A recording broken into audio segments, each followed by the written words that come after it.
हम लोग अब स्ट्रैटेजीज जो है वो सीखने वाले हैं कि कौन कौन से स्ट्रैटेजीज हम लोग करने वाले हैं यूज। ठीक है, अब इसमें बेसिकली क्या है ना कि आपको पहले हम स्ट्रैटेजीज बता रहे हैं एंड उन स्ट्रैटेजीज को कैसे यूज करना है वो आप लोग आगे समझेंगे। ठीक है, तो इस मॉड्यूल में सिर्फ आपको स्ट्रैटेजी समझा रहे हैं कि ये ए स्ट्रैटेजी हम लोग करते हैं, बी स्ट्रैटेजी हम लोग करते हैं, सी स्ट्रैटेजी करते हैं, डी स्ट्रैटेजी करते हैं। ठीक है, अब सिर्फ स्ट्रैटेजी आपको समझा देते हैं। अब हम लोग नेक्स्ट मॉड्यूल्स में जब भी हम लोग पढ़ेंगे कि हम लोग अगर वैल्यू इन्वेस्टिंग करना है तो वैल्यू इन्वेस्टिंग में हम लोग यूज करते हैं ए स्ट्रैटेजी। अगर हमको सेक्टर रोटेशन का मॉड्यूल आप सीखेंगे तो उसमें हम लोग डिस्कस करेंगे कि हम लोग सेक्टर रोटेशन में यूज करेंगे बी स्ट्रैटेजी। ठीक है, मोमेंटम इन्वेस्टिंग करना है तो उसमें हम लोग सीखेंगे सी स्ट्रैटेजी। तो हम लोग ये सारे स्ट्रैटेजीज को रिकॉल करने वाले हैं उस पर्टिकुलर मॉड्यूल्स में, बट इस मॉड्यूल में सिर्फ स्ट्रैटेजी हम लोग सीखने वाले हैं। तो टोटल हम लोग 3 से 4 स्ट्रैटेजी जो हम लोग सीखते हैं। ठीक है, पहला स्ट्रैटेजी हमारा आरएसआई प्लस ईएमए स्ट्रैटेजी। ठीक है, दूसरा स्ट्रैटेजी है हमारा सेक्टर रोटेशन पैटर्न। ठीक है, एंड तीसरा स्ट्रैटेजी है हमारा ईएमए 9 ईएमए एंड चौथा स्ट्रैटेजी है हमारा तो ये RSI and 5 EMA sector rotation strategy, 9 EMA strategy and चौथा स्ट्रैटेजी है हमारा 59 ईएमए प्लस आरएसआई। ठीक है, अब इसको कैसे कैसे यूज करना है आपको हम समझाते हैं। तो आरएसआई प्लस 5 ईएमए जो है वो होता है हमारा बॉटम। किसी भी स्ट्रैटेजी में किसी भी स्टॉक में अगर बॉटम फाइंड करना है तो उसमें हम लोग आरएसआई और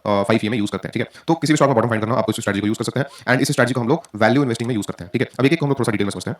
तो पहले इसको हम अच्छे से समझ लेते हैं। तो इसका लॉजिक थोड़ा सा हम आपको समझा देते हैं। तो किसी भी स्टॉक में जैसे देखिए आरएसआई और हम यहाँ पे चार्ट बना रहे हैं, यहाँ पे मान लीजिए प्राइस जो है वो इस तरीके से मूव कर रहा है। ठीक है, डबल पैटर्न बनाया एंड आरएसआई भी इस तरीके से डबल पैटर्न बनाया है। ठीक है, प्राइस अगेन इस तरीके से एक डबल पैटर्न बनाता है जिसमें ये जो लो है वो ब्रेक नहीं होता एंड ये जो लो है इसमें ब्रेक नहीं होता, इसमें ब्रेक हो जाता है एंड यहाँ पे आरएसआई जो है वो ब्रेक हो जाता है। तो ये आरएसआई है एंड ये है हमारा प्राइस। ठीक है, अब यहाँ पे आरएसआई हम लोग बना रहे हैं, ये भी इस तरीके से हम लोग बनाते हैं। ठीक है, देन अगेन हम लोग यहाँ पे एक और बनाते हैं आरएसआई जिसमें प्राइस जो है वो लो ब्रेक कर दिया है बट आरएसआई जो है वो हाई ब्रेक कर दिया, सॉरी लो के ऊपर जो है वो आ गया। ठीक है, तो आरएसआई और प्राइस में थोड़ा सा आप लोग कंपैरिजन कीजिएगा। जैसे ये जो हम लोग जो स्टार्टिंग डिस्कस किए थे बेसिक में हायर हाइज हायर लो। ठीक है, तो अगर ये लो है तो ये लोअर लो है। ठीक है, अगर ये लो है ये लोअर लो है। ठीक है, ये लो है और ये जो है वो बराबर में लो बना है, उसको हम लोग भी एल ही बोल देते हैं। ये लो है एंड लोअर लो है। ठीक है, ये लो ये लो। ठीक है, एंड ये लो है बट ये क्या है, ये हायर लो है। क्या है, हायर लो, क्योंकि ये इसके ऊपर है। तो अब ध्यान समझिएगा कि अब ये जो लो है एंड ये जो लो है, करंट लो जो है वो पास्ट वाले लो से नीचे है। इसका मतलब यहाँ पे वीकनेस है। ठीक है, आरएसआई में भी करंट लो जो है वो पास्ट वाले से नीचे है, तो यहाँ पे वीकनेस है। ठीक है, तो अगर वीकनेस दोनों में है या प्राइस और आरएसआई दोनों एक जैसे बिहेव कर रहे हैं तो इसको हम लोग बोलेंगे कि नो डाइवर्जेंस। ठीक है, इसमें डाइवर्जेंस नहीं है। सेम प्राइस अगर लो बना है आरएसआई भी लो बना है, तो क्या इसमें कोई डिफरेंस है, दोनों क्या सेम बिहेव कर रहे हैं? बिल्कुल, तो इसमें भी डाइवर्जेंस नहीं है। अब इस एग्जांपल में देखते हैं। अब प्राइस जो है वो लो बना के और फिर नेक्स्ट लो जो है उसके नीचे बना दिया, तो यहाँ पे क्या वीकनेस है? बिल्कुल, क्यों? क्योंकि लास्ट लो से ये लो जो है वो नीचे है। बट आरएसआई में लास्ट लो से अगर हम कंपेयर करते हैं तो ये लो जो है वो ऊपर बना है, मतलब यहाँ पे स्ट्रेंथ है। मतलब आरएसआई में यहाँ पे स्ट्रेंथ है, तो प्राइस में वीकनेस है एंड आरएसआई में स्ट्रेंथ है, तो इसी को हम लोग बोलते हैं डाइवर्जेंस। ठीक है, एंड डाइवर्जेंस को हम लोग यूज करते हैं बॉटम पकड़ने में। अब ये जो स्ट्रैटेजी का हम लोग नाम दिए थे आरएसआई प्लस 5 ईएमए, ठीक है, इसको हम लोग आरएसआई प्लस 5 ईएमए नहीं बोलेंगे, इसको हम लोग बोलेंगे आरएसआई डाइवर्जेंस प्लस 5 ईएमए। ठीक है, तो इस स्ट्रैटेजी का पूरा नाम है आरएसआई डाइवर्जेंस प्लस 5 ईएमए। क्यों? क्योंकि आरएसआई का डाइवर्जेंस हम लोग इसमें यूज करने वाले हैं। अब हम लोग एग्जांपल पे आते हैं। ठीक है, अब निफ्टी का सिंपल एग्जांपल लेते हैं। निफ्टी में पास में बहुत बारी चीजें हो चुका है, वो हम लोग चीजें जो है वो देख लेते हैं।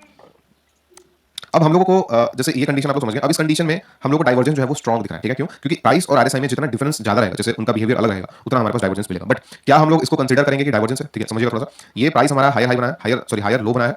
ठीक है, एंड ये जो है वो लो से हायर लो बना है और आरएसआई जो है वो कांस्टेंट है, ये लो और ये लो। ठीक है, तो क्या यहाँ पे स्ट्रेंथ है? यस। क्या यहाँ पे वीकनेस है? यस। तो यहाँ पे अलग तो है बट हम लोग यहाँ पे बाई करने का कोशिश नहीं करेंगे, क्योंकि हम लोगों को आरएसआई में स्ट्रेंथ चाहिए बाई करने के लिए। तो हमको सिर्फ आरएसआई में स्ट्रेंथ चाहिए, प्राइस में स्ट्रेंथ का हमको कोई मतलब नहीं है।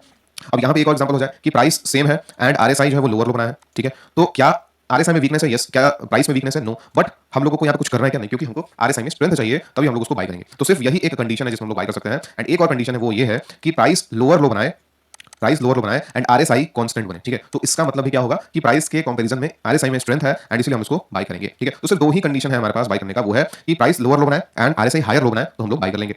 एंड अगर प्राइस लोअर लो बनाए एंड आरएसआई कांस्टेंट लो बनाए तो भी हम लोग बाय कर लेंगे। तो सिर्फ यही दोनों हमको यूज करना है, इसके अलावा जितने भी हैं, जितने भी कॉम्बिनेशन है वो हमारे काम के नहीं है। सिंपल। अब हम लोग चार्ट पे आते हैं एंड चार्ट पे आने के बाद हम लोग पास्ट का निफ्टी का कुछ डेटा जो है वो देख लेते हैं कि जब भी निफ्टी में बॉटम बनता है, लॉन्ग टर्म बॉटम जब बनता है, तो बहुत अच्छा हम लोग को डाइवर्जेंस जो है वो देखने को मिलता है। ठीक है, अब यहाँ से हम लोग देखेंगे, ठीक है, प्राइस और आरएसआई में कंपैरिजन करेंगे। अब इस स्ट्रैटेजी को आप लोग बहुत ज्यादा टेस्ट कीजिएगा। ठीक है, जितना आप लोग चार्ट पे देखेंगे उतना आपका एक्सपीरियंस इसमें बढ़ेगा एंड उतने अच्छे तरीके से आप लोग एनालिसिस कर पाएंगे।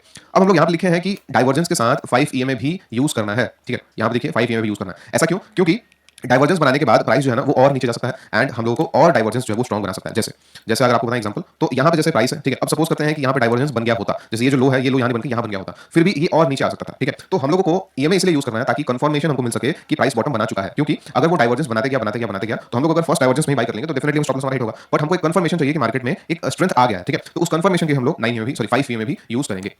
अब हम लोग इसमें 5 ईएमए कर लेते हैं। यहाँ पे सेटिंग्स में हम लोग यहाँ पे 5 ईएमए जो है वो कर लेते हैं एंड अब हम लोग 5 ईएमए के बेसिस पे देखने वाले हैं। ठीक है, अब यहाँ से ध्यान समझिएगा रूल्स क्या हमारा डाइवर्जेंस है, ये लो है और ये लोअर लो है, बट आरएसआई में ये लो है एंड ये कांस्टेंट लो है, ठीक है। तो क्या यहाँ पे आरएसआई में स्ट्रेंथ है, बिल्कुल है। तो क्या यहाँ पे डाइवर्जेंस है, बिल्कुल है। तो ये हमारा सेलेक्टेड है। अब दूसरा कंडीशन क्या है कि हमारा डाइवर्जेंस के साथ एक ऐसा कैंडल बनना चाहिए, एक ऐसा कैंडल बनना चाहिए जो 5 ईएमए को टच ना करे, ठीक है। ऐसा कैंडल जो 5 ईएमए को टच ना करे, जैसे यहाँ पे डाइवर्जेंस तो बन गया, बट ऐसा कैंडल जो हमको 5 ईएमए को टच ना करे एंड उसका नेक्स्ट कैंडल जो है ना वो इसके हाई के ऊपर क्लोज हो जाए, ठीक है। और उस जैसे ही उसके ऊपर क्लोज होगा उसमें हमारा एंट्री हो जाएगा। क्लियर है। अब मान लीजिए कि एग्जांपल देते हैं कि अगर हमारा डाइवर्जेंस आ गया बट एक कैंडल भी बन गया जो 5 एमए के नीचे नहीं बन रहा है, सॉरी 5 एमए को टच नहीं किया है एंड उसका नेक्स्ट कैंडल उसके ऊपर क्लोज भी नहीं किया और वो भी एक तरीके से एक ऐसा कैंडल बन गया जो हमारा 5 एमए के नीचे ही है, तो क्या हम लोग क्या करेंगे, तो हम लोग हमारा जो ये क्या था, ये हमारा फोकस कैंडल था।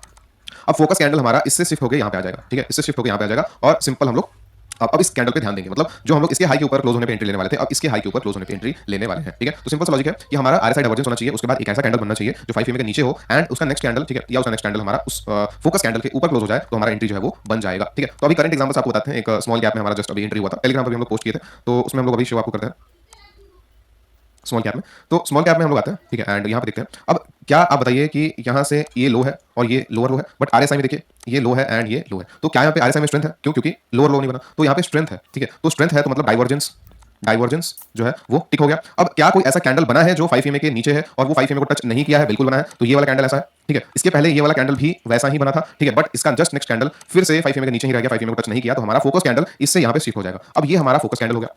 अब इस कैंडल के ऊपर क्या क्लोजिंग हुआ है नेक्स्ट कैंडल में, बिल्कुल हुआ है, तो क्या हमारा एंट्री हो गया, बिल्कुल हो गया। तो यहाँ पे हमारा एंट्री हो गया एंड इसी में हम लोग टेलीग्राम में भी पोस्ट किए थे। अब यहाँ पे हमारा एंट्री हुआ, स्टॉप लॉस हमारा यहाँ पे होगा एंड टारगेट हम लोग आराम से कहीं भी रख सकते हैं एंड टारगेट कब बुक करना है वो हम लोग सीखेंगे नेक्स्ट स्ट्रेटजी में, जो हम लोग यूज करते हैं ईटीएफ ट्रेडिंग के लिए। ये स्ट्रेटजी सिर्फ बॉटम पकड़ने के लिए है एंड ये स्ट्रेटजी में ट्रेड्स हमको हमेशा नहीं मिलेंगे, इसलिए हमको ट्रेडिंग के लिए इसको यूज नहीं करना है, हमको इसको वैल्यू इन्वेस्टिंग के लिए यूज करना है, या हमको अगर कोई ईटीएफ लॉन्ग टर्म के लिए होल्ड करना है तो हम लोग उसके लिए यूज कर सकते हैं, उसका बॉटम पकड़ के एंड उसको होल्ड किया हो, ठीक है। तो उसमें डिसेंट जो है वो रिटर्न हमको यहाँ पे देखने को मिल सकता है, ठीक है। तो डिसेंट 4.5% का स्मॉल कैप में हमको यहाँ पे रिटर्न मिल रहा है, ठीक है। अब एक और एग्जांपल हम लोग देख लेते हैं। इस एग्जांपल में निफ्टी के एग्जांपल में लास्ट लो से करंट लो कंपेयर कीजिए, लो लोअर लो, आरएसआई में कंपेयर कीजिए, लो लो, ठीक है। तो क्या आरएसआई में वीकनेस है, नहीं, स्ट्रेंथ इसको बोलेंगे एंड ये डाइवर्जेंस जो है वो हमारा कंप्लीट करता है।